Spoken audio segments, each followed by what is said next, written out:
interesting. The number is increasing. I say every second, and that's a good thing. That's a good one. I believe we can get more people into this room so that we can have a fuller house to benefit from tonight's this evening's session. Remember, it's once in a week, and the kind of people we are bringing, they are veterans in the sector.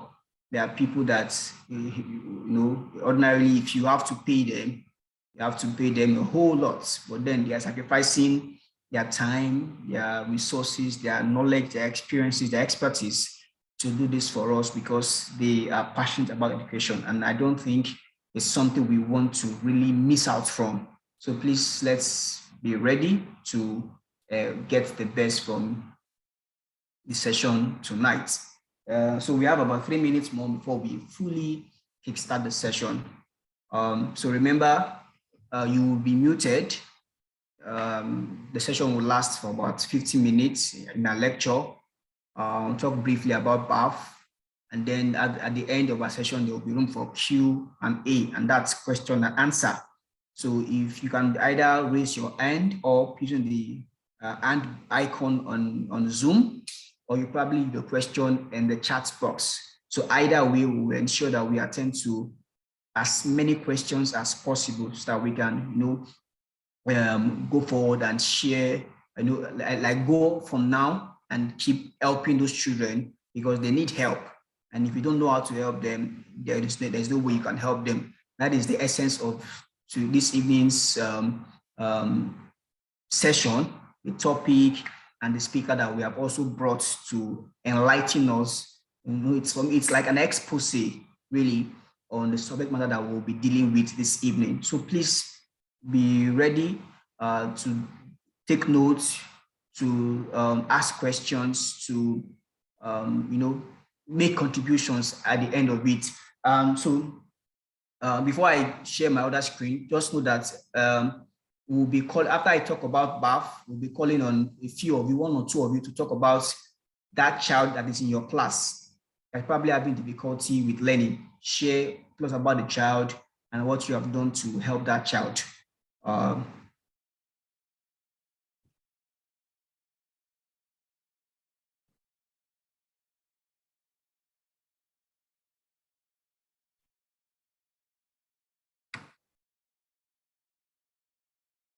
Wow. It's another powerful day, and I'm excited about today because of, we thank God for life, we thank God for his protection, we thank God for making us to be part of this session again. Yeah, I'm a Christian and I believe that it's not of he that will it, but of God has kept us to this very moment, and we give him all the glory. So like I said earlier, I will just, like we do always, we talk about BAF briefly, and then we proceed from there. So in case you are just joining us for the first time, we are Bunmi Adedayo Foundation, and we are Bunmi Adedayo Foundation, and our vision is actually to improve learning outcomes of primary education in Nigeria. And we do this by working with public schools and local schools across Nigeria, either physically or virtually. And this slide summarizes some of our approach to ensuring that we improve outcomes of education in Nigeria. We provide physical infrastructure and digital infrastructure for schools so that they can, so that they can be able to create the enabling environments that can guarantee effective learning. We also retrain classroom teachers, with the right proficiency skills so that they can upskill to the right competency level that is required to effectively transfer knowledge, transfer value, and make impact in the lives of the children that pass through them. Also, we empower and support school leadership, because school leadership is the second most important school-based factor that determines learning outcomes. So we also empower school leaders. And lastly, we provide scholarship and scholastic materials to children from public and low-cost schools in support of their quest for quality education. So currently, as you see in the next slide, we've trained over 5,000 classroom teachers and school leaders from over 400 schools across Nigeria. We have 4 children currently on scholarships, and this is the picture of 3 of them. I think the first one is in his final year, second one is final year, the other one is probably in GSS 2 already. They were from public primary schools. We didn't know them from Adam. They sat for an exam, and boom, they got a 6-year scholarship to study in international schools in Lagos and in Ogun State. A few months ago, I think last month, yes, we did another exam again, and we're expecting the results of the child that makes it to, that will make the child five children that benefited from our scholarship programs. So this is some of what we have done as it relates to infrastructure. We've innovated 2 schools, Yaba Model and Nathan Ocean Primary School. This is, you can see the before picture and the after picture. This is courtesy of BAF and our partners. We also have a 40-seater city center and a fully equipped library in the same Yaba model for public primary schools, where they can access computer and digital education for free. We've given 30 schools, computer, software, and hardware resources that they can continue in the new normal of blended learning. And these are the pictures as you can see on my screen. We also have an LMS, learning management system, like an e-learning portal where teachers can go on to take courses for free. And some of you may have taken our courses already on this platform. We also have the same thing. We have given about 10 schools math instructional materials so that they can effectively teach math, because we've seen that math is not an abstract subject. It can be engaging, it can be interactive, it can be very, very lively. And this is what we have done to 10 schools to help them to make sure that this is a reality. We have our own LMS tool for pupils. And then we have what we call BIP. It's BAF Electronic Evaluation Portal. It's like an online tool for school leaders to be able to effectively track the performances of their teachers over time using about 9 parameters, as has been researched and proven to be as the minimal requirements that a teacher should have to make impact in the classroom. So this is some of the things we have done, and this is like a scripture from our learning management system for the children. And all of these that we have done is not BAF alone. We have done them in partnership with different organizations, including Nurture House Consulting. We have Google, we have Tasty Fried Chicken, we have Coca-Cola Foundation, we have Pepsi, we have First Bank, Subeb, and a host of others that have been able to work with us either through funding or time or expertise or in-kind donations to ensure that we are able to achieve our vision. And of course, even you that is here today, you are also a partner in this vision, and that's why we are happy to have you here today. So I will stop sharing now, and then we'll proceed to the next line on the agenda.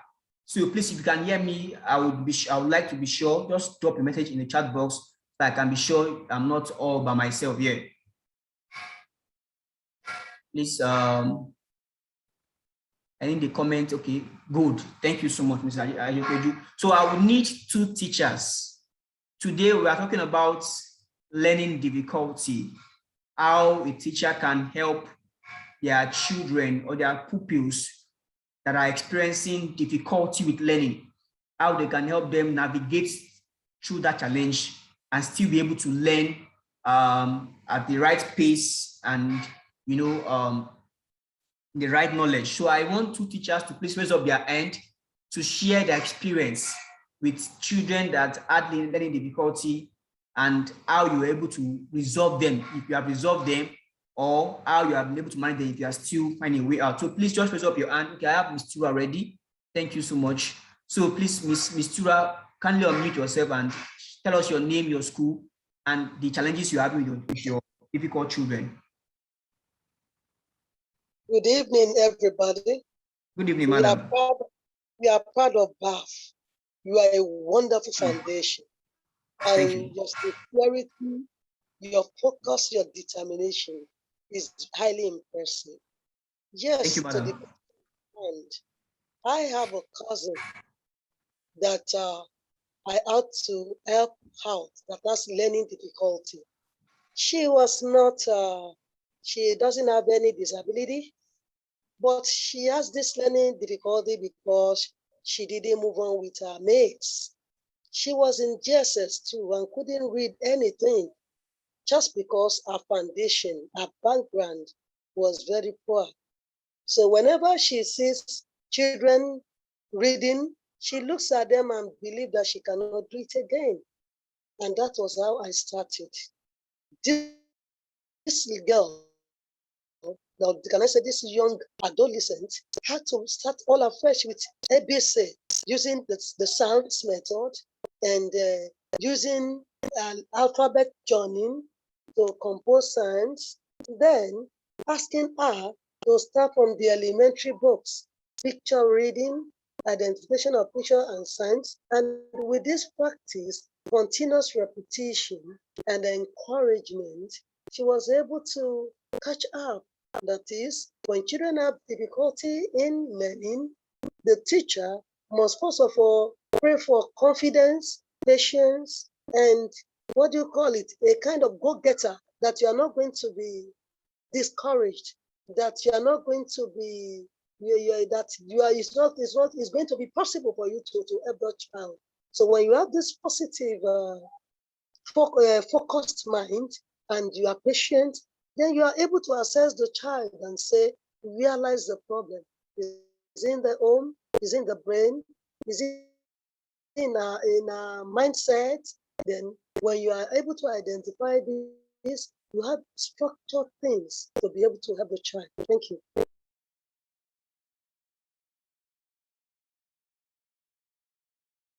Hello, I'm done.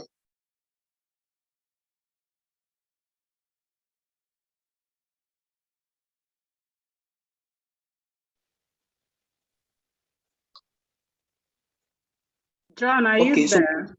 yes, Okay. I'm here. Thank you so much, madam. Yeah, Yes, so I'll just go on to the next person now. To that is so. Thank you, madam, for your points. Well noted and well said. We will definitely learn more. Would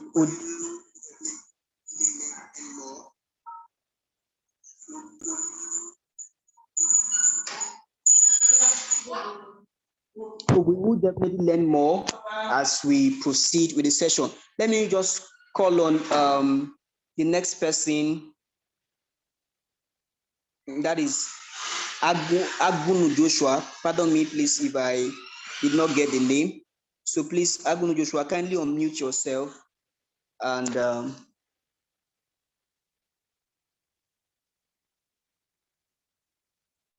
kindly unmute yourself. Sorry, let me go to Muhammad Mutiu. Yes, so he can unmute himself.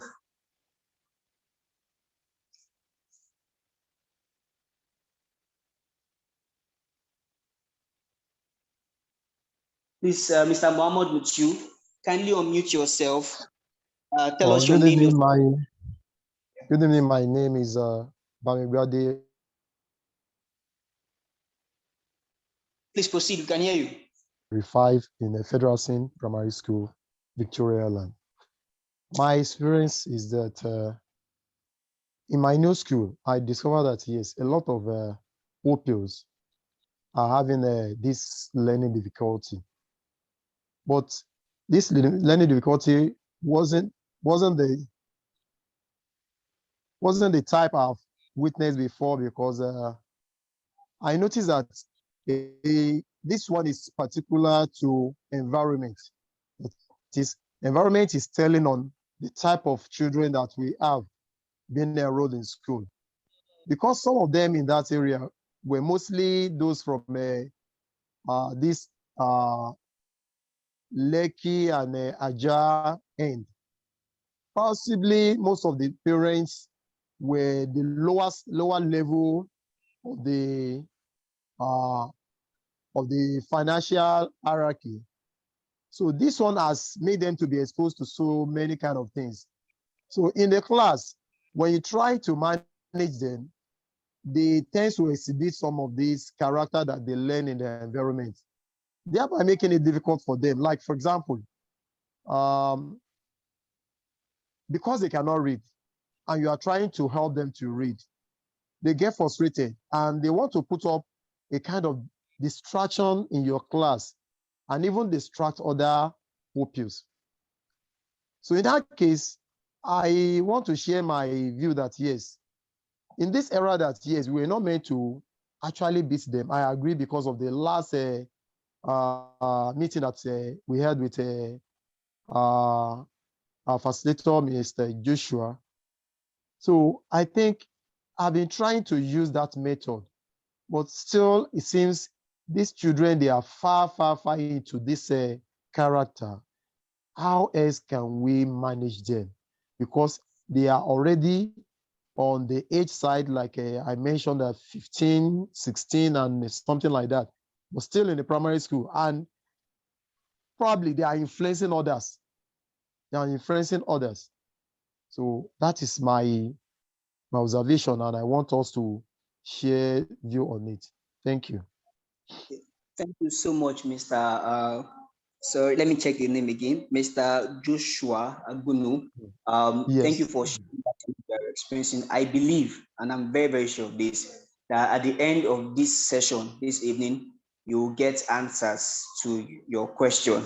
So let me just, because of time, let me quickly move on to read the profile of our speaker. So I know some of you may have met her already, especially those of you that participated in the subject enhancement project in mathematics, that's SEPEN, one we did last year. She is one of, I don't know how to put it, she's one of the people I respect so much in the Nigerian education sector. She's added so much value and is still adding value to the sector. She is a friend of the foundation. She is a partner of the foundation, and she has been with us from the very, very beginning up to very now. She is Mrs. Ayopeju Njideaka.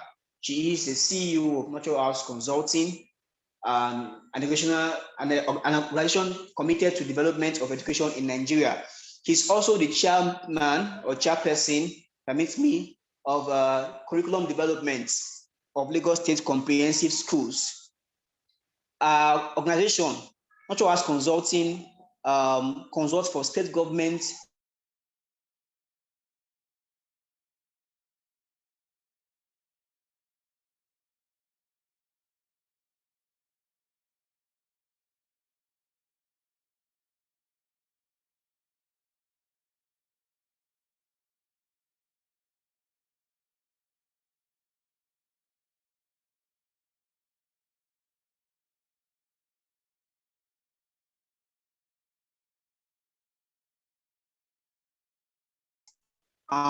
private institutions to provide solutions, challenges in education. Some of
Can we still hear John?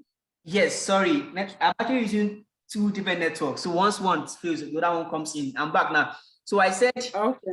I stopped at you have led administrative and academic teams in a few schools, including Day Waterman College and Abeokuta, and you currently serve on the board.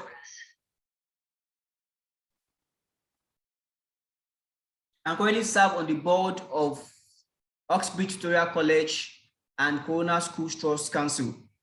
Ayo enjoys designing and facilitating learning conversations, cycling, and traveling. She is married and blessed with 3 gentlemen. Ladies and gentlemen, would you please join me with a virtual clap as I hand over the floor to our facilitator tonight. Please join me with a virtual clap. I'm waiting for the virtual clap before I hand over the stage to her. Nobody.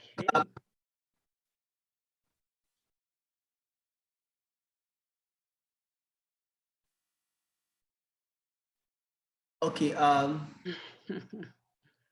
Can you hear me, please? Yes, at least I can hear you. I assume Okay. everybody, and I hope you can hear me too. Yes, I can hear you, ma. So I'll just hear now and then give you the stage, ma. Thank you so much, ma. All right, thank you very much. Good evening, everyone. I've put my camera on, but I'm going to take it off because, as you can see, I'm running off 2 devices, but just to say hello, everyone, long time. Okay, so I will start sharing my slide now so we can kick off and cover as much as we can. Thank you very much for the warm welcome. Thank you. Thank you, everyone. So this evening, we're going to be talking about navigating through learning challenges with difficult learners. And I'd like to say thank you to Ms. Tura and to Joshua for sharing with us the stories about their children.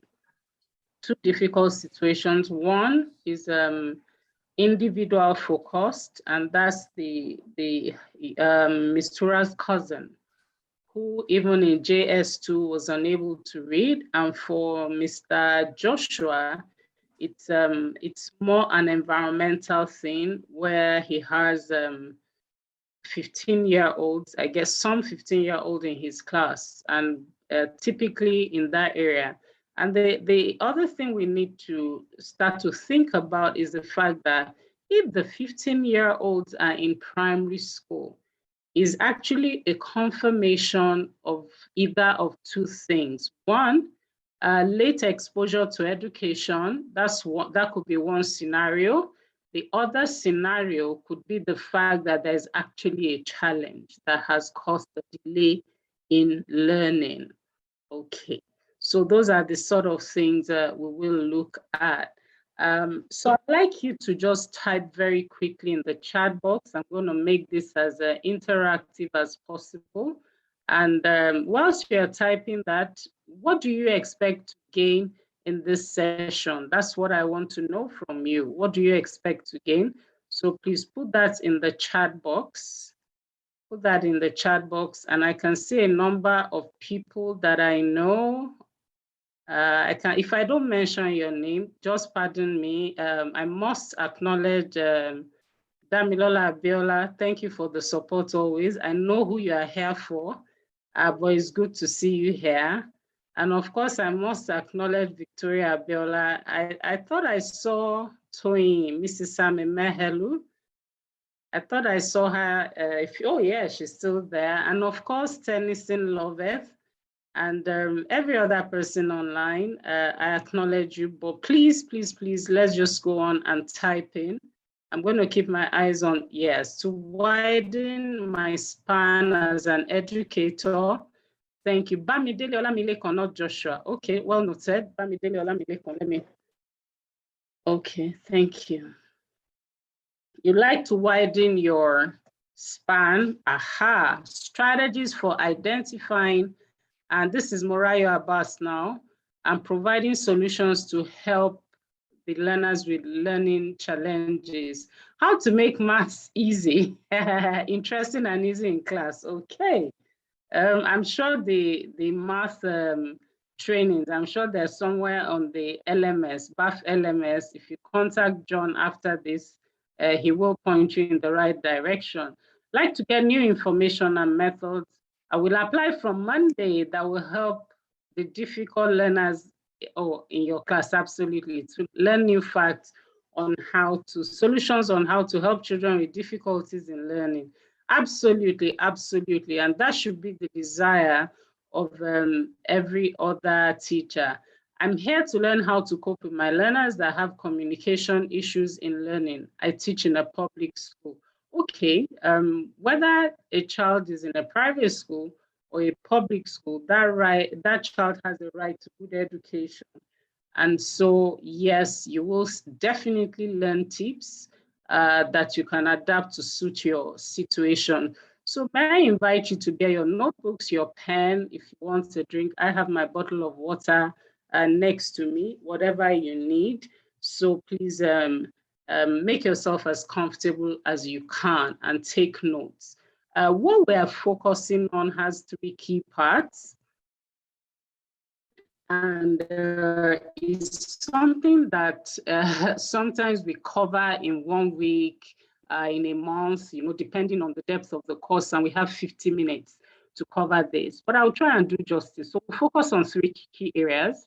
How do you learn, you'll be able to identify ideas and strategies to prepare for diverse learners. That simply means any learner that comes your way, you will prepare for them.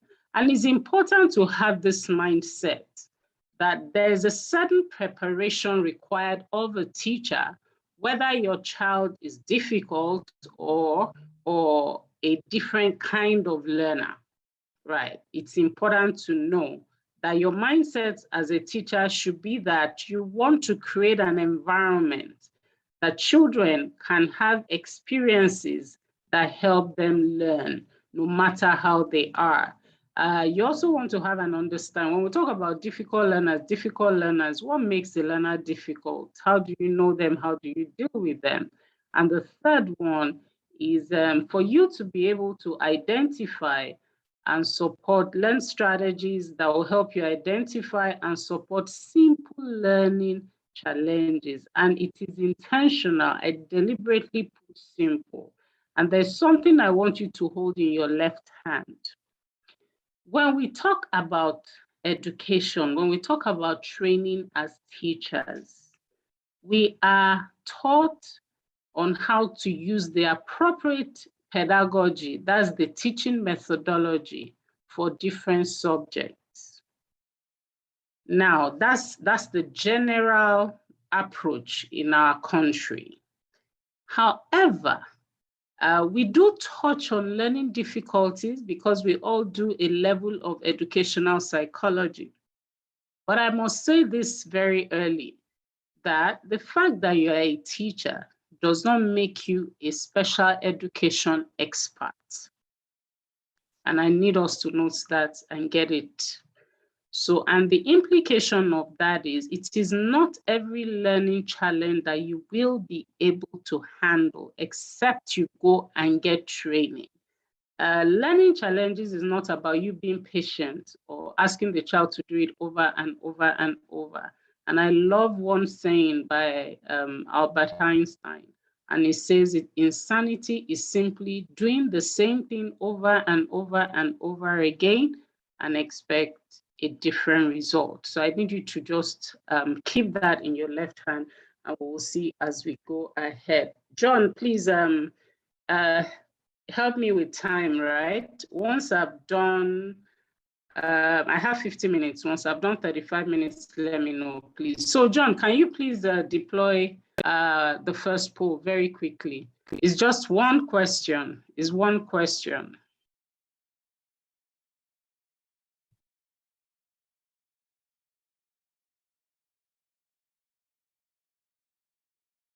John, I hope you heard me, and I hope you are deploying that.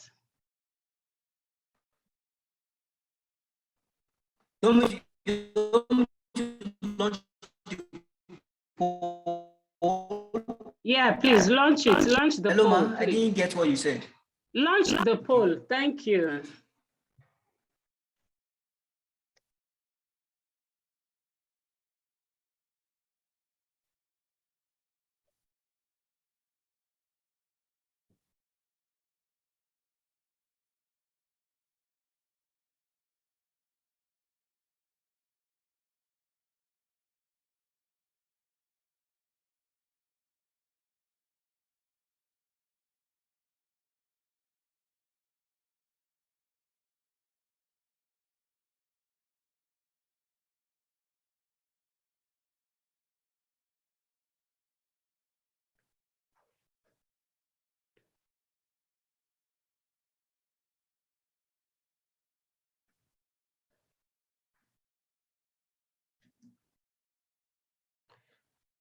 So there are 47 of us on this call, and only 23 have answered. Thank you very much. The numbers are rising. Please go ahead, go ahead. We have 26. Once we have a sizable number, I will end the poll.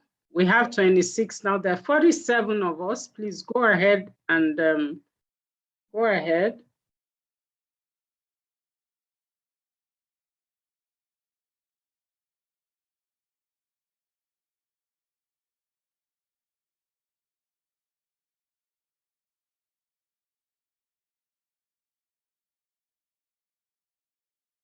Okay. I think we can end the poll now. John, we can end the poll. Okay, 1 or 2 people are probably still trying. Let's give them 1 more minute and we will end it.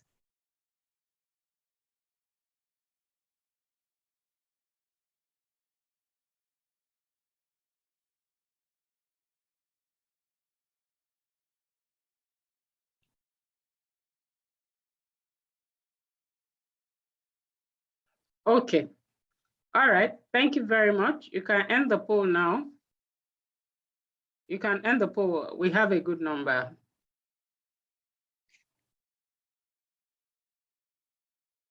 John, can you hear me?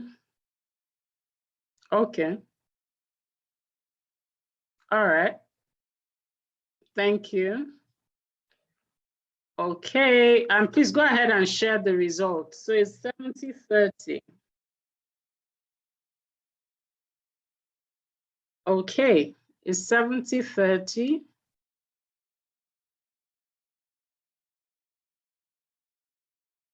It's 70-30, and 70% say it's because children have a learning difficulty that they are difficult.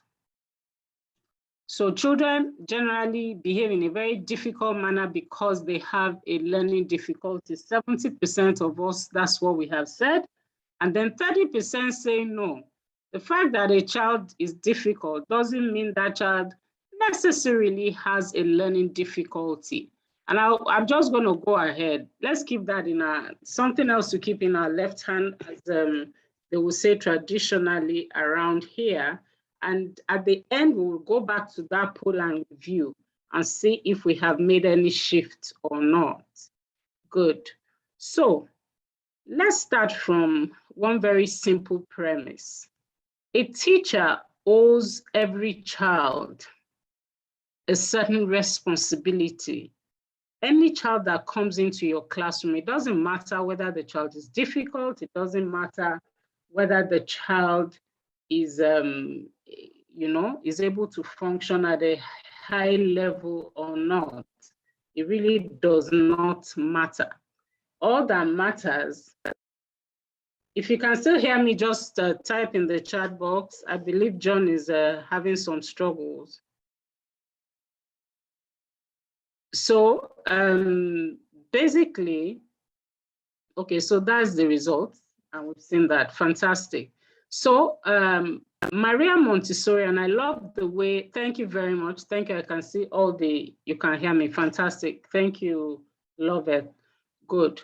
And I love the way Maria Montessori has put this. She says, joy, feeling one's own value, being appreciated and loved by others, feeling useful and capable of production are all factors of enormous value for the human soul. And by human soul, I'm sure we know who Maria Montessori is, and the fact that she actually started with those challenged children. For those of us who do not know her story, she started with children in a particular housing estate. And the housing estate, similar to what Mr. Bamidele shared. Similar to what Mr. Bamidele shared. You can't hear either.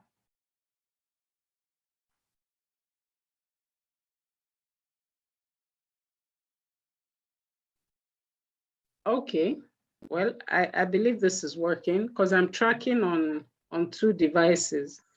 I can hear you, ma. Okay, fine. That's fine. You can hear. Thank you very much. Because I'm tracking on 2 devices. So, all right. So I was talking about Maria Montessori. When Maria started, she had a project, and these were children in a housing estate for very poor people. And the children were very, very unruly, and they were scattering things, and they believed, the society generally believed that they had learning difficulties. But by the time Maria started working with them, provided them with devices, something happened. These very destructive children became calm, and that was how the concept of Montessori system of education was developed. So based on this Maria thing and a few other things, one other tool, part of what I'm trying to achieve with you this evening is I don't want to come and give you a motivational speech about how to deal with children, be patient, love them. That's not what I want to do. I want to leave you with tools that you can explore further on your own and know exactly what to do. So what did she do? We don't have to show this video. We've had the conversation, right? We've had the conversation and people have told us. But it would actually be nice to ask you, it's a 1-minute video about a child, and many of us may have seen it, a child who was generally scattering the class because she was upset. I don't want us to go into that because I know John is struggling with the internet now. But let me ask, why do young children throw tantrums? By tantrum, why would you say a child should sit down, she will knock her chair over and pinch another child and do all sorts with another child? And I'd like to take 1 or 2 comments. If you raise your hand, John, please help and unmute their mics. I'm asking a question I would like us to respond to now. Why do children throw tantrums, particularly young children, let's say below the age of 10? Why do they throw tantrums? Remember how Montessori described them. When a child comes, okay, yeah, I can see Mrs. Sam Emehelu's hand up. Okay, some test boundaries, an uninteresting lesson, a disorganized lesson. Thank you. Mrs. Sam Emehelu, please unmute and speak, please. Good evening, everyone. Good evening, ma'am. Good Pleasure evening. to be here. Yes, so oftentimes when children they don't have attention, probably they're looking for attention and they are not getting it. They're not getting the attention. Probably the adult is not so sensitive to giving them the attention. Then they look out for another way, a much more, how will I put it, a much more aggressive way. Yes, thank you very much. Thank you so much. So they find a disruptive way. If they've sought your attention in a very sweet, nice way, by nature, you can see what the soul likes, as Maria Montessori puts it. By nature, people like attention, and you haven't given them, they will find a disruptive way. Disruptive because you cannot say you didn't hear or see the child. I'll take 1 more comment. Any other reason? Is there a reason different from what Mrs. Sam Emehelu said? And thank you to all those who have. Mrs. Abiola, thank you very much. I see all your comments. Yes, 1 more person. John, you can unmute 1 more person, and then we'll take it. It's behavior that is triggered by probably environment or attention seeking. Thank you. So a lot of us agree that it's attention seeking. Okay. Emotional challenges. Thank you very much, Murayo Abbas. Yes. Okay. Okay, so I'll just go on. So children, we've all agreed, some need attention or clarification. Thank you. I was asked to unmute. Okay, go on. Okay, go ahead and share. You might be teaching a child something in the class and the child probably doesn't understand. And so out of frustration, the child will just decide to throw tantrums. Thank you so much. So again, just like one other person mentioned, when they are frustrated, they will do things when they're uncomfortable. And so as a teacher, the first tool to help you manage difficult behavior, before we even look at this issue of, do they really have a learning difficulty or challenge, or is it just a behavioral thing that we need to sort out? The first principle, or the first tool I'm going to share with us is called Positive Psychology, and is by Dr. Seligman. He's one of the fathers. There are two of them, but he's one of the main fathers of positive psychology. And when we talk about positive psychology, we're not talking about being happy all the time. And it's a very simple principle. When psychology started, it was more of a focus on issues. What are the problems? Why do people have emotional problems? What are the issues? And then therapies evolved. But with time, Seligman said, no, why don't we look at the positive side? That the same way human beings require certain skills to alleviate suffering, they also require skills for well-being, flourishing. So instead of developing strategies or therapy to take out misbehavior, why don't we acknowledge good behavior and see how we can help children build the good behavior? And the third factor that he based this on, he said human strength, excellence, and flourishing, that's well-being, are just as authentic as human distress. So as we recognize distress, we should also recognize the fact that human beings have strengths. And that is what led to a principle called theory of well-being. And there are 5 major building blocks: positive emotion, engagement, relationships, meaning, and achievement. And all I'm saying is, as a teacher, if you build a strong environment for your children, you would eliminate bad behavior. And if your child is now still underperforming, then you know that, okay, the child has an issue. So you cannot label a child because a child is frustrated or a child is seeking your attention. You cannot say because that child is seeking your attention, the child has a learning difficulty. And I hope that is clear. When, as a teacher, your physical classroom is one. Now, the environment, the emotional environment, is it one that creates well-being? To be able to create an environment that creates well-being, you need 5 things. And I've mentioned them: positive emotion, engagement, relationships, meaning, and achievement. And I'm going to run through them one by one. So what are those building blocks, the 5? And what's the classroom implication according to Seligman? The first one, which is positive emotions, it says, let us not just focus on the negative. When a child is in a situation, for instance, a child is upset, work is difficult, or a child is angry because daddy has brought him to school and dropped him and did not give him the toy he wanted to bring to school. That child comes in angry. So we're saying, acknowledge whatever emotion and move that child from that negative emotion to the positive. How do you do this? Have a conversation. My darling, you are upset. Why are you upset? Daddy took my toy. So how did that make you feel? I am angry. Okay, can we forgive daddy? That toy is going to be at home.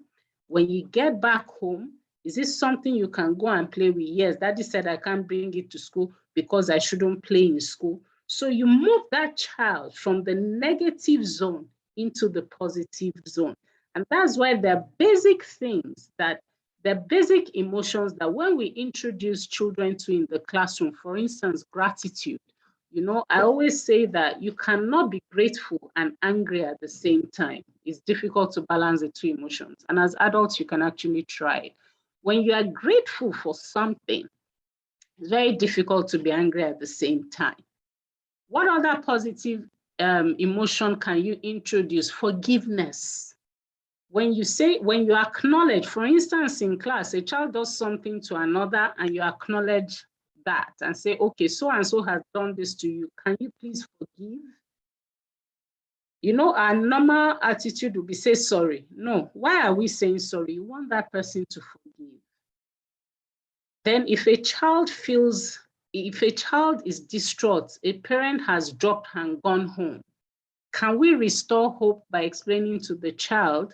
And you may be wondering, what has this got to do with a child in primary 4, primary 5? They all have emotions, they all exhibit it in different ways. So it is very important that we always take our children away from the negative emotions, not just by disregarding it, but by acknowledging it that, you know what, yes, we do get angry, but we need to move back into that area. The second thing, when we talk about PEMA, the second E is, the second letter, which is E, is engagement.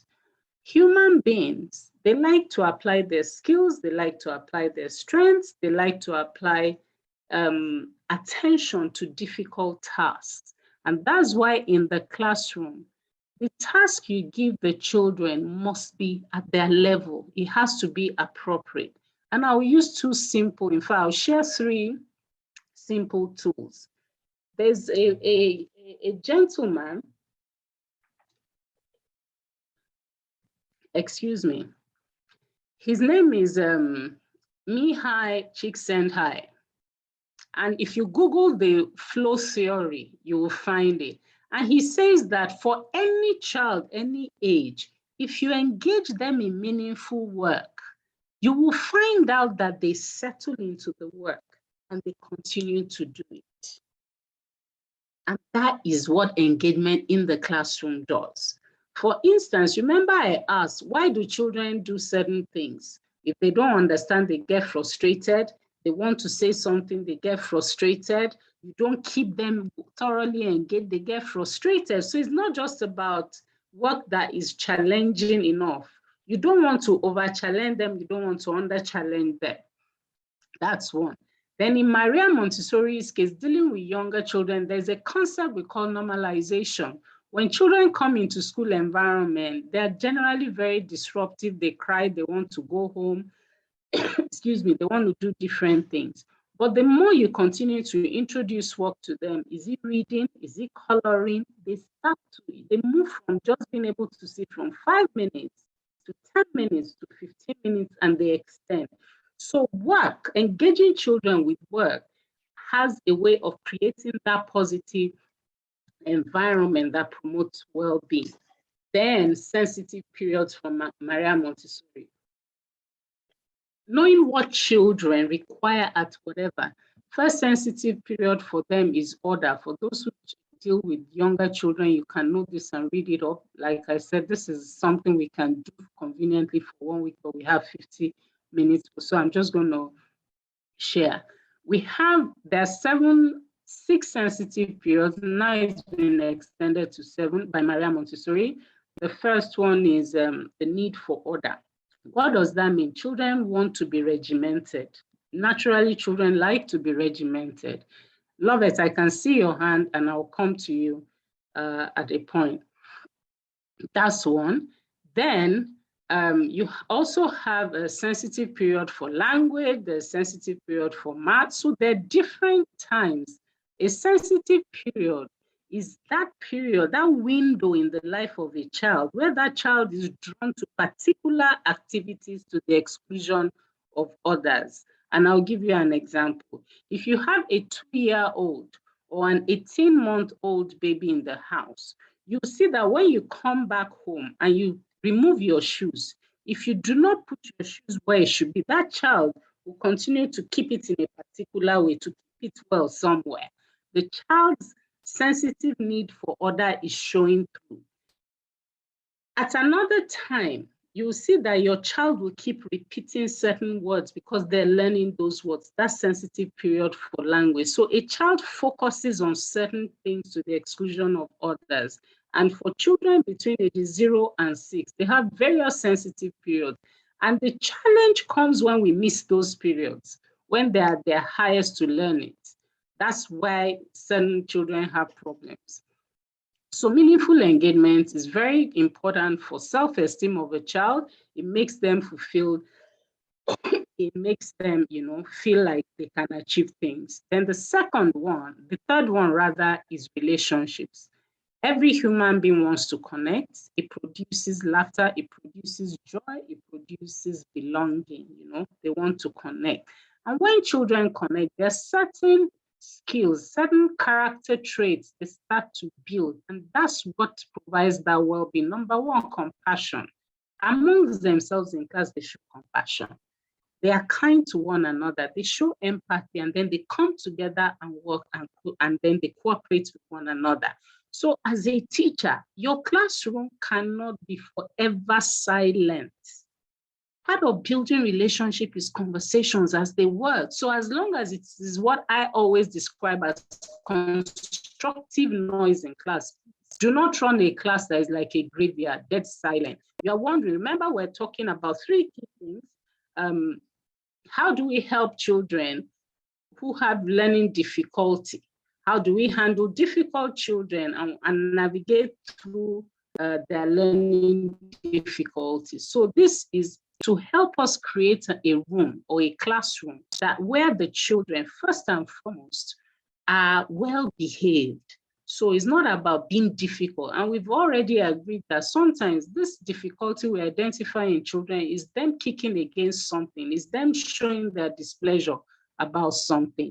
So the M in PEMA is meaning, a sense of purpose, a sense of meaning, belonging to something greater. They want to be part of that class. For instance, when you tell them clean up the class, clean up the environment, they go back home and they're proud to show what they've done. They engage in projects.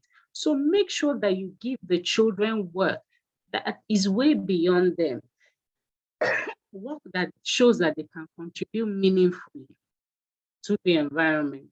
And the last one, excuse me, please, pardon me. I'm just recovering. I've actually been a bit ill. So accomplishment is the final thing. Children want to be successful. And so how do you do this? Make sure every little win is celebrated. I'm not saying celebrate bad work, but acknowledge efforts, celebrate results. Please get that clearly. Acknowledge efforts. If a child has done something and hasn't done it well, oh yes, my dear, well done. You put in a lot of effort, but we're not quite there yet. Do you want to try some more? What do you think you can do differently? And when they finally get it, please celebrate success. And of course, when they get to the level of mastery, you can get it. Love it. Please put your question on the chat box. So what are the benefits? What are the things we're going to get in the classroom? 3 main things that I will share. There are like 7 of them, but for the sake of time, let's just look at 3. When you have children who in your class are focused on positive emotions, even when they're on a negative side of emotions, they know how to work their way back to positive. They are engaged meaningfully. They build strong and healthy relationships. They're able to navigate their relationships. When they're upset with one another, they solve their problems, and collectively they're doing something great. Individually, they accomplish. Then you will have good performance. You will also have cooperation in the classroom, and you will have better physical and emotional health. And this is based on science. This is based on research. And that's why I said I didn't come here to share motivational things. This has been done. If you can establish these 5 things in your class, and for school owners who are here, if this can be a school culture, then what would happen is you'll have better communication in classes. Children will be able to express to their teachers how they feel, not in a rude manner, but they will share what their frustrations are. They'll be able to articulate their feelings, and this thing can be resolved. So first thing as a teacher is that you are able to create that environment that eliminates or minimizes difficult behavior. Now, for other children who still exhibit frustration, and not just the frustration, who now showed the fact that there's a learning challenge. And how do we identify learning challenge? It means that child will be underperforming. Being slow to complete the work is not enough. Sometimes, because a child is distracted, because a child came to school upset, because a child is not well emotionally that one day, that's not a learning difficulty. So we need to be clear about what learning difficulty is. And the 4 steps, right, starting from the top, is processing information. When you give instructions, can this child process the information? When you describe or explain a concept, does this child show understanding? I'm taking it one by one. So learning challenges are associated with cognitive skills. So the fact that a child is always angry shows there's something wrong. Go back to your PEMA and find out what it is. Try and trace it. Is it from home? Is the child angry about something? Is that child being bullied in class? Find out. When you've crossed that bridge, next question is this child cognitively sound? And the next one, I'm going to come back to this page, but I want us to go and expatiate on executive functions. Executive functions consist of those things that help learning. Number 1 is planning. Can this child plan how he or she wants to do the work? Simple thing, a nursery 2 or 3 child, planning could be, can I get out my book and my pencil ready to write? Can I organize my book into what I want? Do I take my math instead of English? All these are what we call executive functions. Can that child think, interpret instructions, and do the right thing?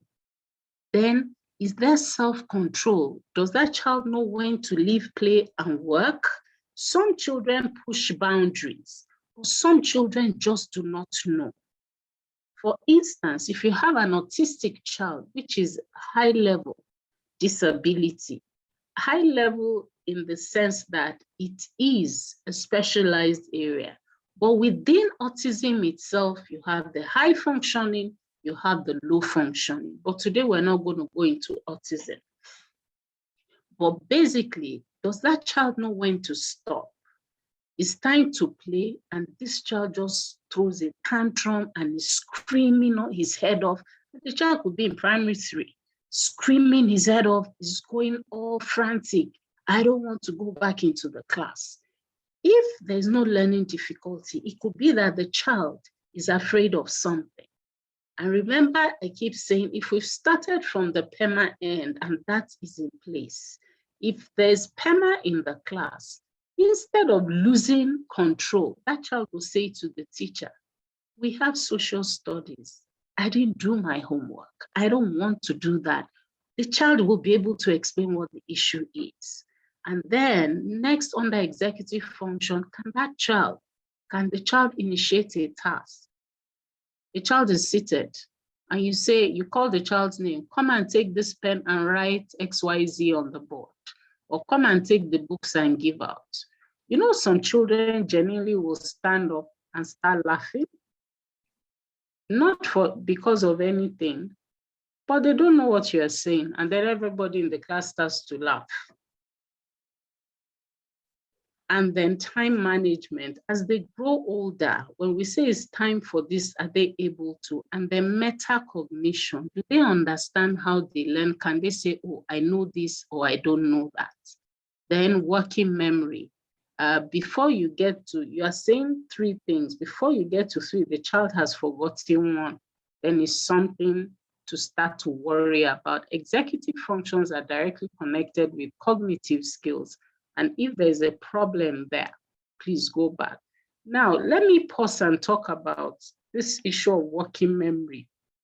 Sometimes children do not remember because the foundation is faulty. And this comes out in subjects that have a lot of concepts. For instance, maths, even English, science. So we need also to be able to define, as Mr. Bamidele said, are they from an environment where some of these things were not even taught in the first place? And now you're going on to a higher concept. If you can still hear me and you are with me, can you type something in the chat box?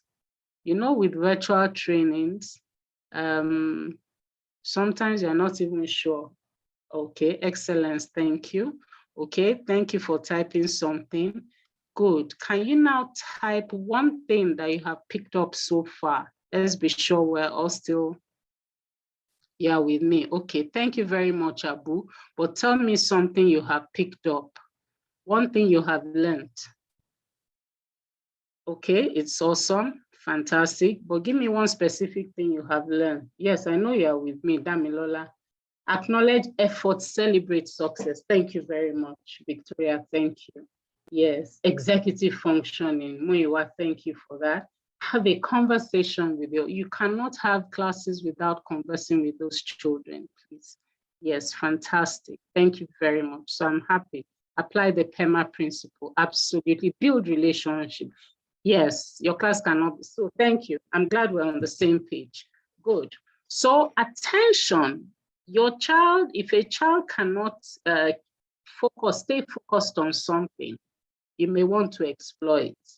Also, flexibility in the classroom. You know, sometimes you tell children, okay, today we're going to write 10, and they start. Then you say, oh, we don't have much time. Let's keep it down to 5. And some children would just not be able to go back to 5.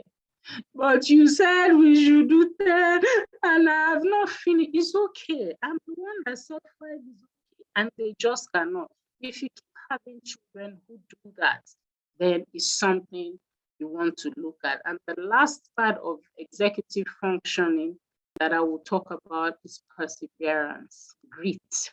In fact, in the Finnish culture, they call this sisu, S-I-S-U.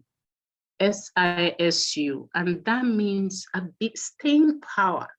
No matter how young a child is, the child should be able to stay on something.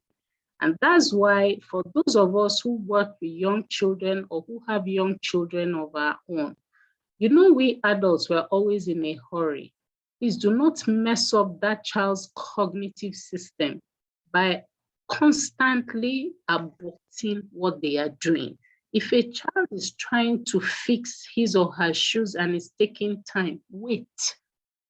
Every effort, they are learning. If a child is trying to write something, you've said to the child, write for me, boy or ball, and the child has written a B and is trying to figure out oi, is it O-Y or O-I? And is looking at the picture and is also trying to sound. Please, please, please wait. Let them develop the skill of trying. Let them develop that skill, you know, to do and to take the time.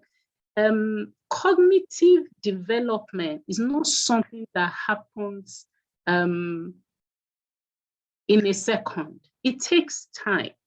It takes time. And I will share with you the story of one of the children that I worked with. This was a while ago. And I was teaching a child I was in the kindergarten class, and they brought this child from another school. And when I interacted with the child was very smart. You know, in the office you do interview. When we got into the classroom, that child froze. You know, the child just wasn't responding. He was about 4, and he just wasn't responding to anything. So I said to the parents, I said, well, leave this child with us. Bring him to school for 3 days. In 3 days, we should be able to figure out what the issue is. And they did, they agreed. In fact, they were so fascinated because they said school fees. I said, at this point, I need to know what we're up against. So first day, the child sat down, didn't talk to any teacher. This same child, all I had to do was take him out of the class to my office. He would talk to me, he would start chatting. Both of us back in the classroom, he would shut down everybody again. By the second day, he sat down with a child and was observing. This environment was a Montessori environment. He sat down and I was observing another child. And I was watching him, I was observing him from the corner of my eye, and I noticed that he took a crayon with his right hand and then changed it to his left hand and was watching me and was coloring. The minute I turned to look, he dropped it and sat down. He kept doing that all day that day. But what struck me, immediately I saw him do that the second time, I realized that this is a left-handed child who's been forced to pick things or use his right hand and is hiding the fact that it's actually my left hand that works. So I had a conversation and I said to the child, any hand you want to use, please feel free. And that was it. That day the child came, used his left hand, and that was it. The parents registered and the child graduated top of his class 6 years down the line. So it's important for us to give, and I'm talking about perseverance. It's not only for the child, it's for you as well as a teacher. Be patient. Let them reveal themselves. There's nothing wrong with a child writing with the left hand. I'm sure schools don't do that anymore. But understand that learning difficulty is not out of emotion. So it's not being patient alone.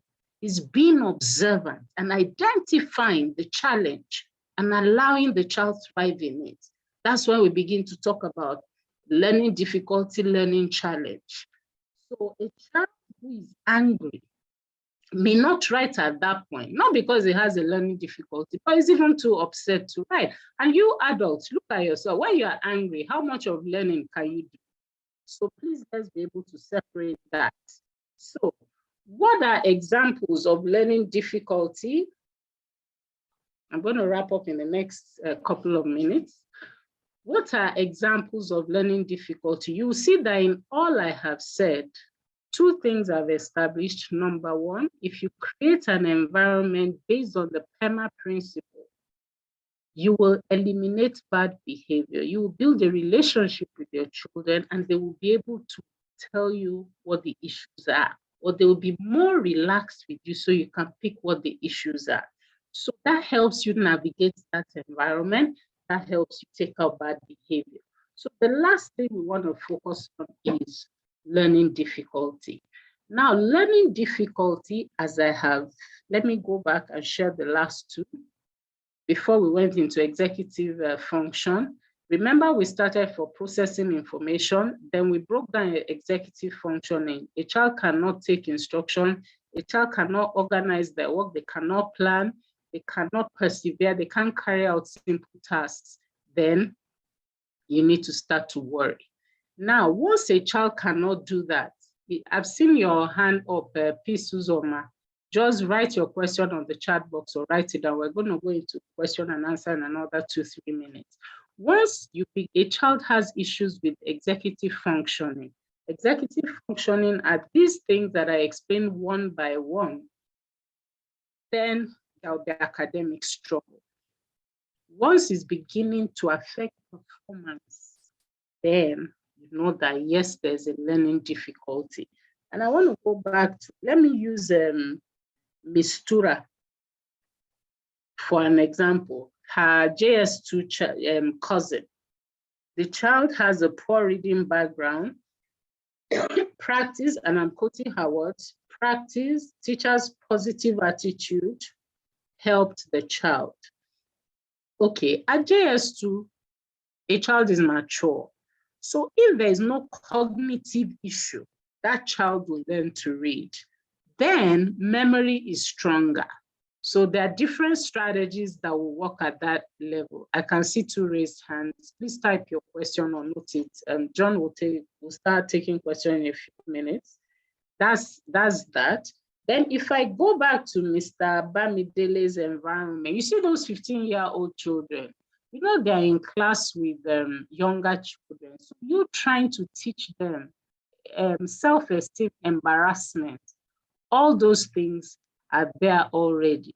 And if at age 15, they cannot read basic things, I have said before, is either they didn't learn it at the right time or they have issues. If they didn't learn it at the right time, like Mr. Carr's cousin, they will learn now. If they still cannot learn, then it is time to consider maybe it is a learning challenge, because now we've gotten to the point of academic struggle, we've gotten to the point of poor performance. So when you identify that, what could be the reason? The first thing I will talk about is learning slide, the pandemic. We still have not gotten over it. If you are here and you're a teacher, I know most of us are teachers, but if you experience this and are still experiencing it, you keep identifying gaps that your students were meant to have learned about. In fact, in 2020, where we had that lockdown. For instance, children who were in primary 3, primary 4 then, now the gaps are showing because they're in common entrance class. If you're one of the teachers experiencing that, can you just put a yes? Put a yes in the chat box.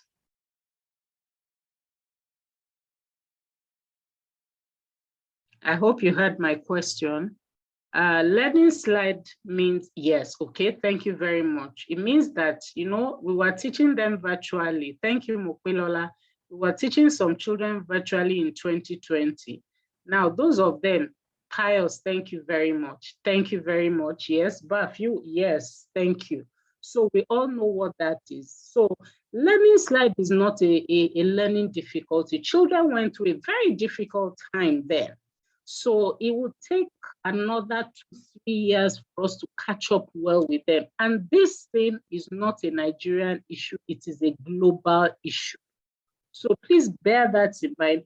Once you get to that point, please slow down, go back to the concept and deal with it. Then the common ones, dyslexia.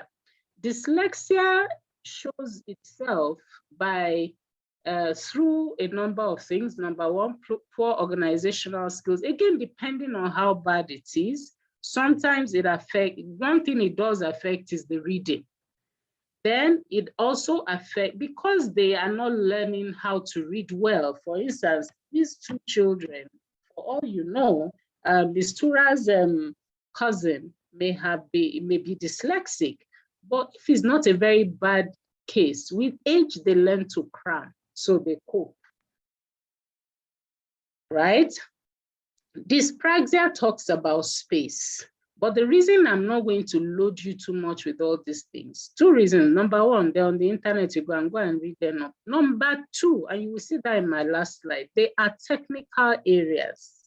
Do not dabble into what you are not trained for. It's not a training we will do in 30 minutes. So I cannot tell you in 30 minutes, oh, this is how to deal or support a child that has dyslexia. There are tools.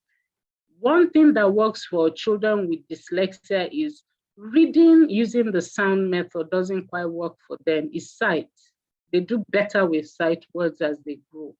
Dyscalculia is fear of numbers, and that takes a lot. In fact, for all these learning difficulties, you start from PEMA. If I have a problem as a child, if I don't know that I can rely on you, you know, everybody abuses me that I'm not brilliant. If I don't know that I can rely on you, then I'm not going to open up to you. Autism, I've spoken about autism. For speech and language difficulties, they will need to go to, they need to carry out assessments. Assessment is not what a teacher can do. It's specialized.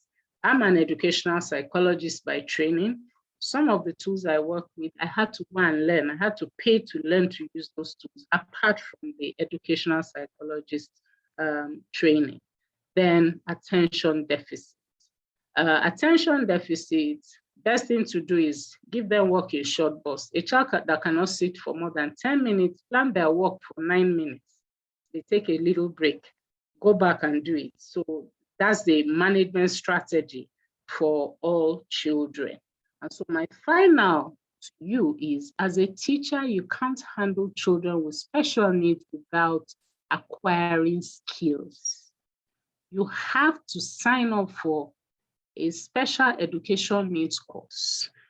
PEMA will show you that there's a problem because you can see, this child is not processing information. This child, what's the next level after processing that information? Executive functions. Is now beginning to affect them. Then you are sure there's a problem. Then you can cry for help.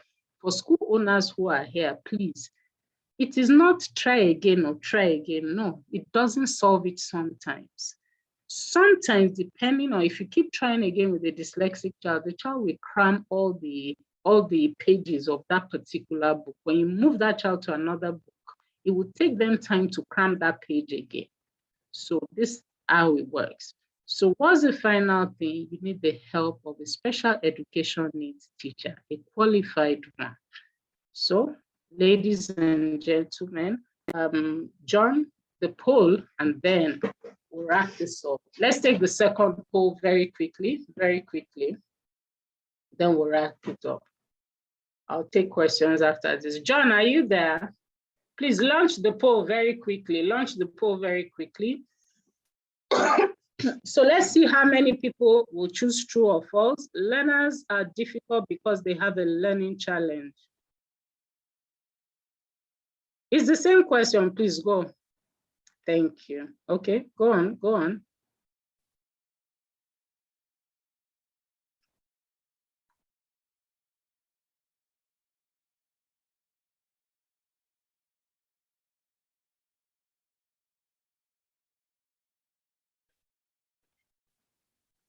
Okay, please, a few more people. We're 54 here, only 28. Okay, yes, numbers are going up. Thank you very much. Thank you. Awesome. If we have two more people, then we can stop. John, so I will take questions. Fantastic. We can stop now. We had this number. Okay. All right. Thank you very much. Thank you so much. So if anything, when we started, 70% said learners are difficult because they have a learning challenge. 70% said yes to that. And 30% said no. I'm very happy that we have now moved from that 70 to 58. At least more people now know that the fact that a learner is difficult does not necessarily indicate a learning difficulty. Learning difficulty is not the starting point. The starting point is to show the child, is to be sure that that child is well, that child's well-being is in place. And if that is so, then you start to track how is the child processing information? How are the executive functions of the child? How is it amounting to learning? Is the child frustrated? Then ultimately, is this child performing at the right level? Ladies and gentlemen, thank you so much for your time. I will answer questions very quickly now. And I must commend this group. The number is great. Okay, I see a question from Uredi Faith. Uredi Faith says, is this method applicable to a child who keeps forgetting? Okay, so that child who keeps forgetting, because we all learn in different ways. Sometimes if it's only talk, voice, you say to a child, the child may forget. But if you now have strategies for memory, for instance, look, say, cover. A child looks at it, says it, covers it, looks again, or you get a child to write something that they are learning. So if you need to actually try all those strategies for memory, sometimes if I see something and I say it and I write it, I will remember better. So you have to eliminate that first before we can say, oh, this child is memory that is the issue. Okay, John, thank you very much, and over to you.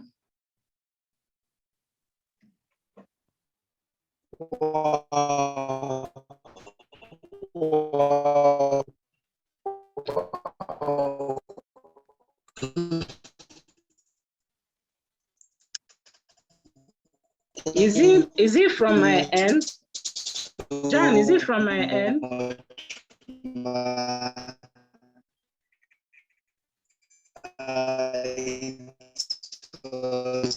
John, I don't understand your internet. Thank you so much. Okay, it's John's network. Okay, once you are welcome. Okay, John, whilst your internet is still dancing palongo, let me quickly answer Yemisi Ogidon. Yemisi Ogidon is asking.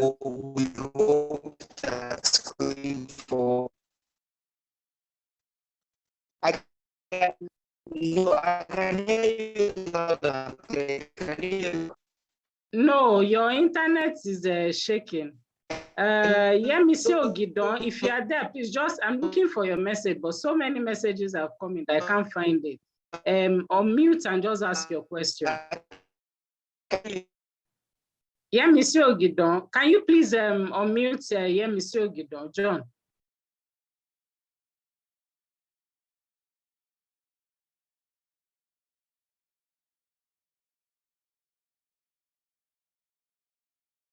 Yeah, Mr. Ogidon, I'm looking for you so I can ask you to unmute.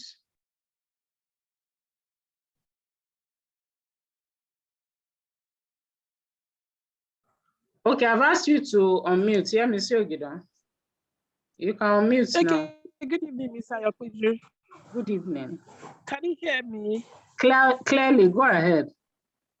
Okay, ma'am. My question is, how do I help my students? For me, I teach in a public school. And when I go through some topics, at the end of the day, I realize that most of them don't have the foundational knowledge. And when I get the result I'm getting, I'm not always happy with it. So how can I help them? Thank you. Okay, so I will answer this from a strategy that I have worked with public school children, even though outside Lagos. Well, and I don't think they can be, any group of public school children can be as bad as these children that we worked with. So this is what we did. For exam, we taught them how to cram. You know, to WAEC marking is straightforward. There are keywords they're looking for. So we will teach them this one. When you see this question, this is it, this is it. So they pan for exams. But for understanding, we had to go back to the basics. We had to go back to foundation. It was a lot of work, but for them to understand, we just had to do that. So you need to decide, depending on the topic itself, the subject you teach, you need to decide what strategy, what class they are in. These were SS3 children, and there was no time to be teaching them the basics. So for subjects, they learned keywords in different subjects, at least to get their 1 mark here, 3 marks here, 2 marks there. And that's how some of them struggled, and they got their C's and their D's, at least they scaled.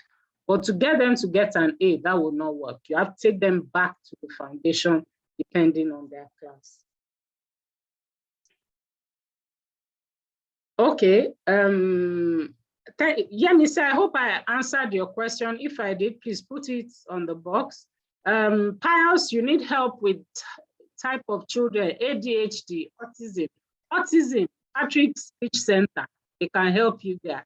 If you Google them, Patrick Speech Center, they are somewhere in Ikeja. The lady's name is Mrs. Akande. That's her specialty.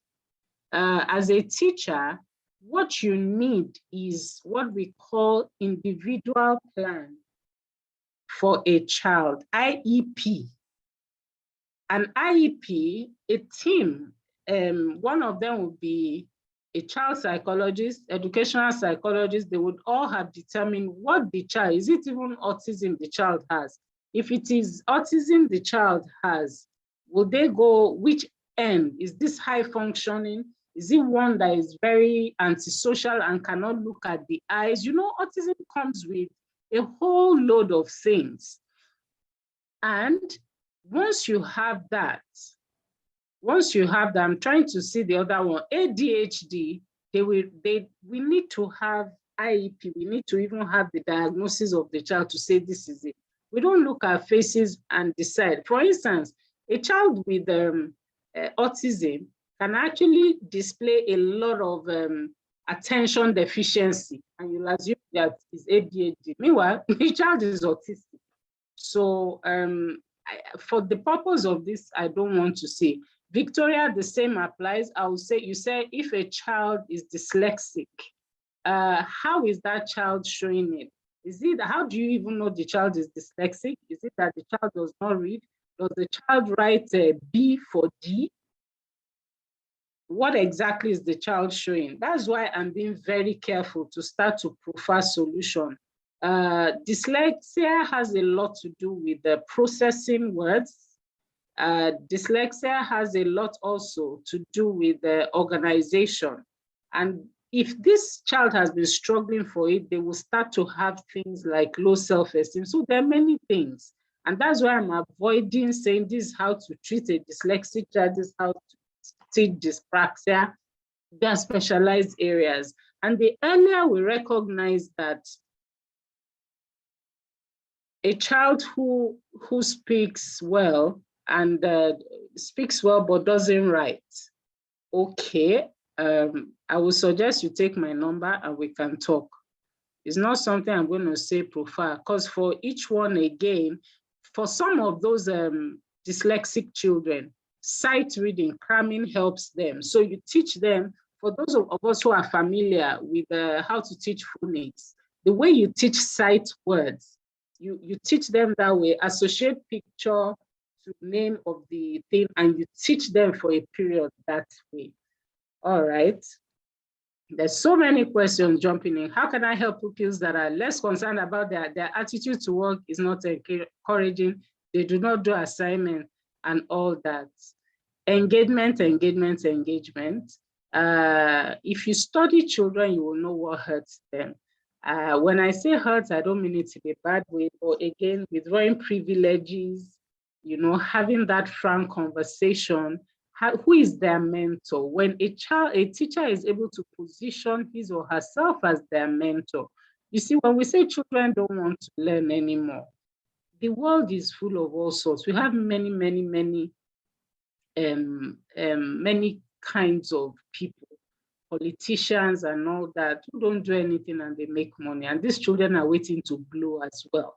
So why do I want to do assignments when I can go and dance, and maybe it's from dancing I want to blow? So it's about deep engagement. Our society is not helping us. So if they are less concerned about academics, show them or find out what they're interested in. For instance, the project I'm on with Lagos State right now, these are children who are not really interested in academics. So we're not raising them for WAEC, we're raising them to learn a skill. So if they have the skill and they have their trade certificates, they can earn their money. And they still be educated. They can still go back to school and do all sorts. So again, academics probably is not the only way for everybody. It's not. Ohoyo Ekoimado, thank you very much for your comment. I'm glad that you appreciate the fact that I've taken it from a very different angle, and it is intentional.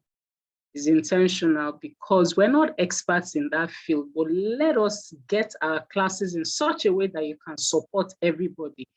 Who are used to running the assignment on the is a national problem. Sometimes, let me tell you, in those days that I was actively in the class, I knew children who would not do their homework at home. So they wait and do it after school. Or they will come in early and do it early for different circumstances, particularly children in public schools. Some of these children go home and they go and sell, they do all sorts. So if it's not working, communication, engagement, remember engagements, engage them, give them the work, but however, listen to them and know why they're not doing it. Relationship, your relationship with them, if it's strong, they'll tell you, okay, this homework that you are saying we should do, We don't even understand it, or of what use is it? Every day, be giving me homework. So and so does not do homework. The boy has blood. Please, okay, someone's hand is raised. The boy has blown and he doesn't do homework to get money. I'm trying to see whose hand is raised. Sorry. Okay, I've asked the person to unmute. Oladimeji Idris, I've asked you to unmute. Please unmute.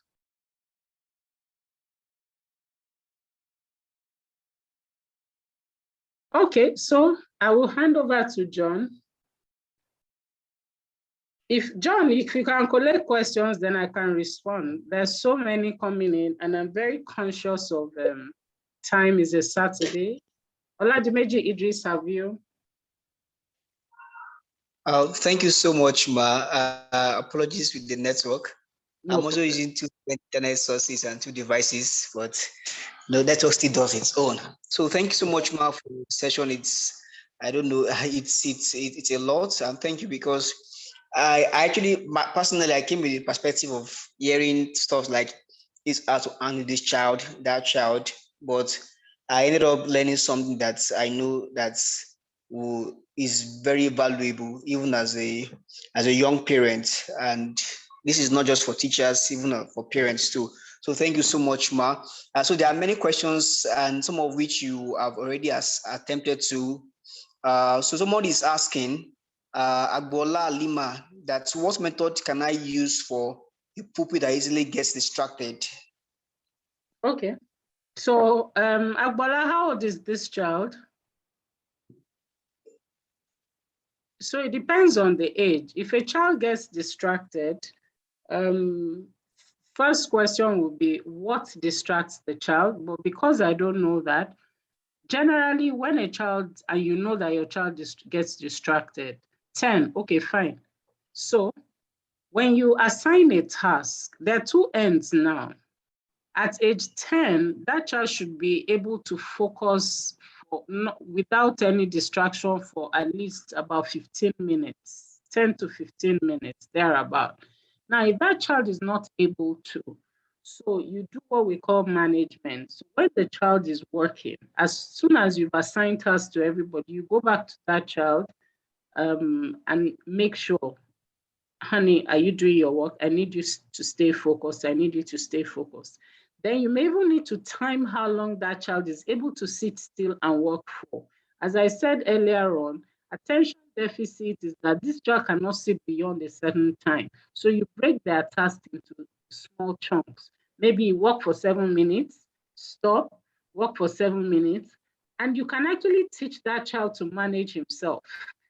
If he times himself, children bring watches to school a lot these days. You tell him, after you've done that, go and take a sip of water, come back, sit down. It's like even adults reading. It's been proven that if you read in bursts of 15, 30 minutes, take a break, come back, you'll be on task. So attention is relative, to be honest. It is relative. Managing it is what I would say you should focus on. So it's about breaking tasks into small chunks for that child and continue to remind the child to stay on task. I hope that answers your question.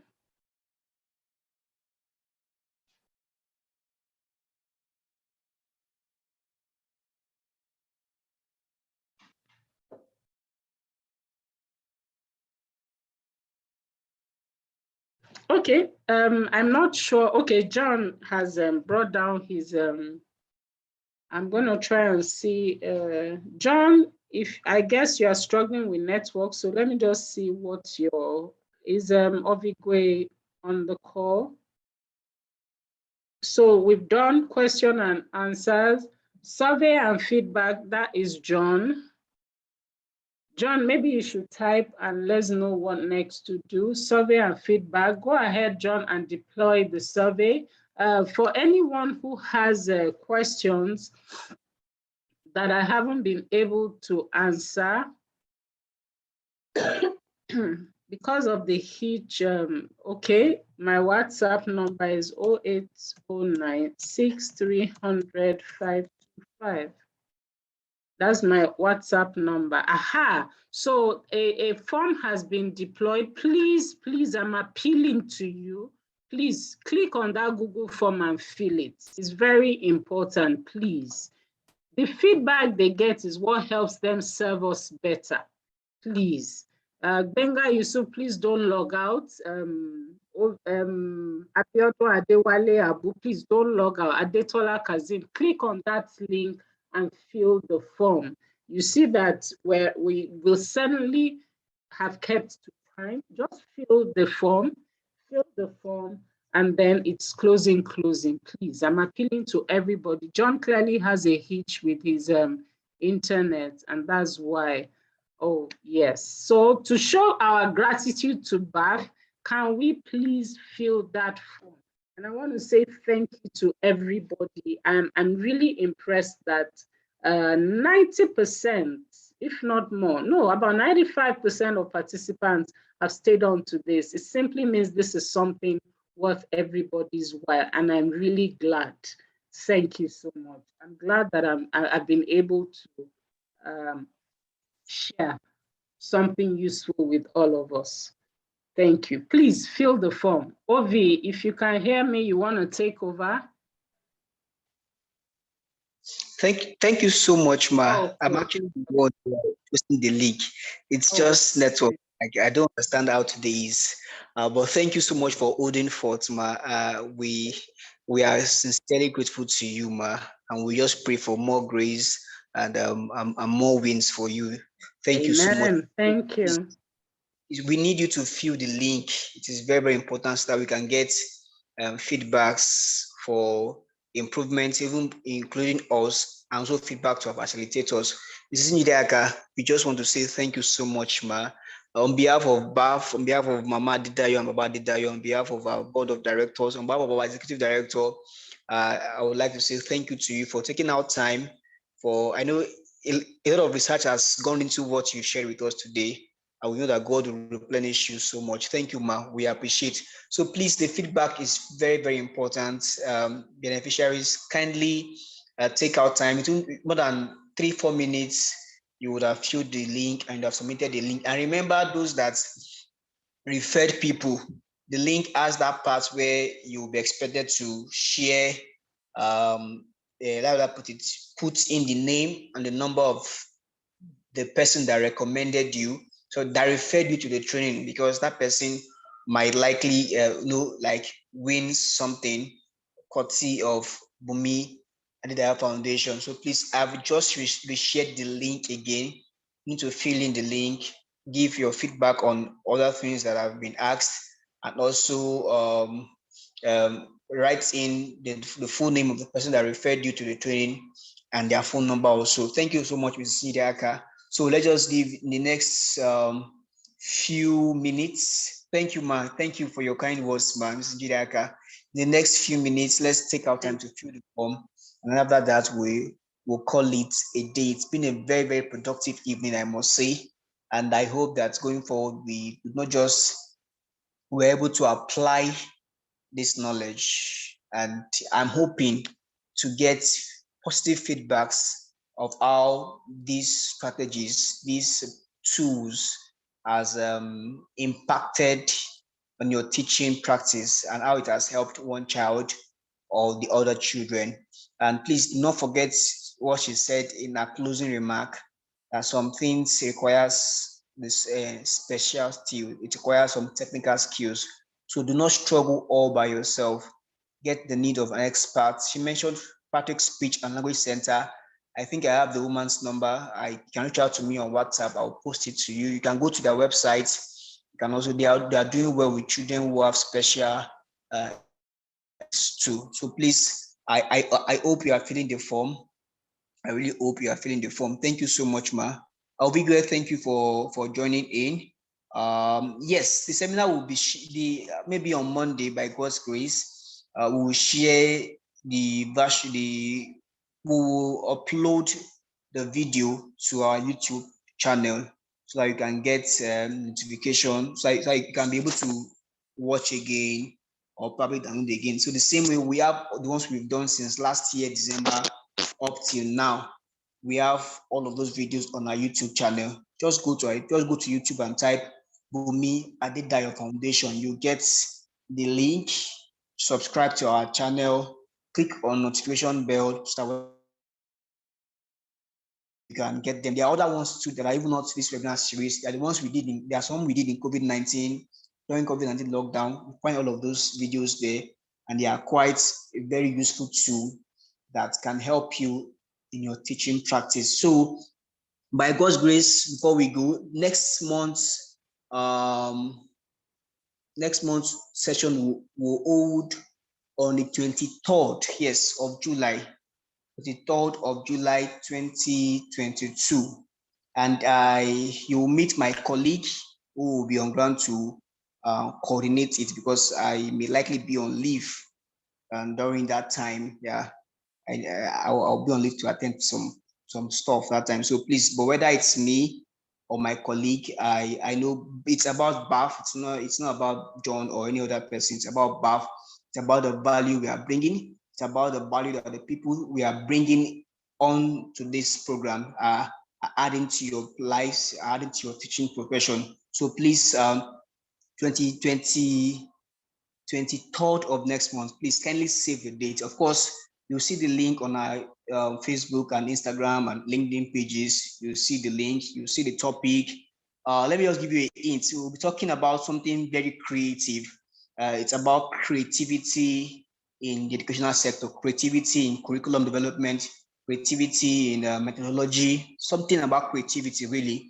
And we have a very big name that we'll be bringing on to talk to us about it. So please spread the news, invite your friends, invite your colleague. Let me just, we have a Telegram page. We have a Telegram. I will share the link to our Telegram page right away so that you can join our Telegram page. If you're on our Telegram group, you will get access to all of this information without you struggling at all to get them. I will share the link to our Telegram page in the next few seconds.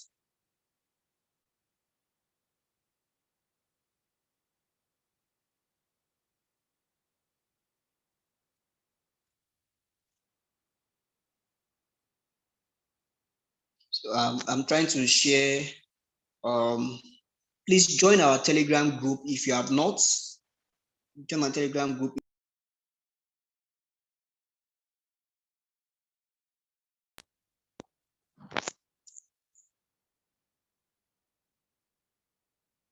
Well, we have WhatsApp groups, but WhatsApp group is limited. So that's why we are doing the Telegram group. Please join our Telegram group. You'll be able to get a lot of information about our Instagram page, our YouTube channel. Everything will be posted there later tonight, so you can follow us on our pages and get more information. Oh, okay, we'll bring Mrs. Njideaka again. Yes, we hope to bring her again for the rest of this year. Of course, we'll be glad to bring her back. She's one person that we respect so much at BAF, and we appreciate the work that she do and the quality that she put into what she does. So thank you so much. So I think on this note, I believe that, yeah, let me post the link to the survey one more time. So please fill the survey if you have not. We'll move from here. So on this note, I would like to just say thank you to everybody that joined on this meeting. Some joined very, like as early as 4:10, 4:15. Thank you for your time. I know it is worth the while, it is worth the time. And I hope that, more like put it, I hope that we'll hear the good news of how these projects, these seminars impacted on your teaching profession. So someone is asking that I should please post the link to the Telegram again, Abi. Okay, yes, the Telegram group again. I'm posting it already.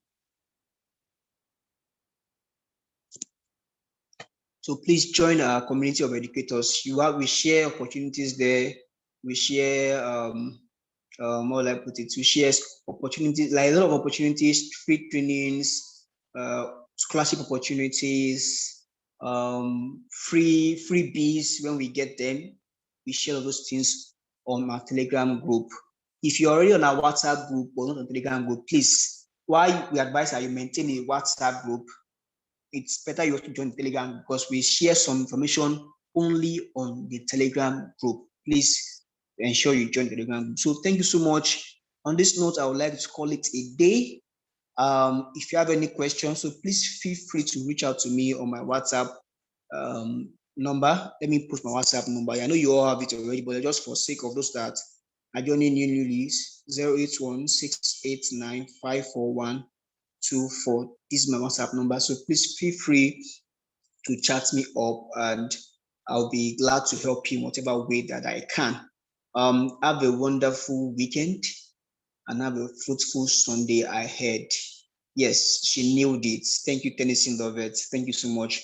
Thank you for your kind words. Thank you for your kind words. Thank you so much. So enjoy the rest of the evening. Bye-bye.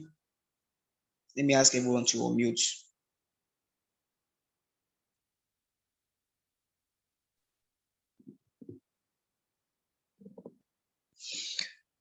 Okay, so everyone can now unmute. Bye-bye.